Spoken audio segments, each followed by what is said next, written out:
बिहार चुनाव में क्या आप घोषणा पत्र को ठीक से पढ़ रहे हैं? महागठबंधन और एनडीए के घोषणा पत्र में अंतर क्या है? अगर आप बिहार में मतदाता हैं तो आपको बहुत गंभीरता से इस अंतर को समझना होगा। पहले तेजस्वी यादव घोषणा करते हैं कि वह हर परिवार को सरकारी नौकरी देंगे। फिर गोदी मीडिया और एनडीए इसके दुष्प्रचार में जुट जाता है। गोदी मीडिया आपको बताता है कि पैसा कहां से लाएंगे।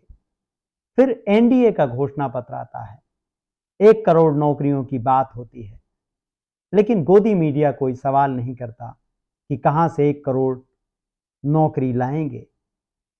अब एनडीए का घोषणा पत्र अगर आप पलटाएं तो उसमें लिखा हुआ है कि 5 साल में 50 लाख करोड़ का निवेश एनडीए लेकर आएगा बिहार के लिए।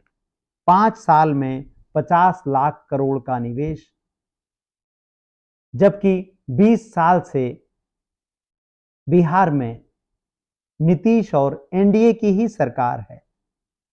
बीते 5 साल में केवल 2000 करोड़ का निवेश बमुश्किल आया है।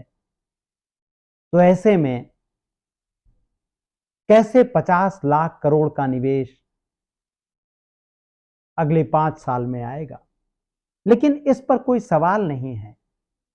यह वही घोषणा पत्र है जो केवल 6 सेकंड में आपको दिखाकर प्रेस कॉन्फ्रेंस बंद कर दी गई थी। इस पर इतना यकीन था एनडीए को कि केवल 6 सेकंड दिए। जब आपकी सरकार हो और आप घोषणा पत्र लेकर आए तो आपको उस पर बात करनी होती है।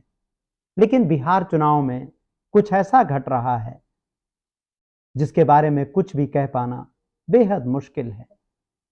कैसे अपने घोषणा पत्र पर एनडीए चर्चा ही नहीं करता? बाद में प्रचार किया जाता है कि 5 साल में 50 लाख करोड़ का निवेश आएगा। संख्याओं को जुमलों में इस तरह से बदल दिया जाता है कि आपके दिमाग में सवाल ही नहीं आते, आप सोच ही नहीं पाते। ठीक वैसे ही जैसे आपसे कहा गया था कि आपके खाते में 15 लाख रुपए आएंगे और बाद में आपसे कहा गया कि आप जुमला नहीं समझते।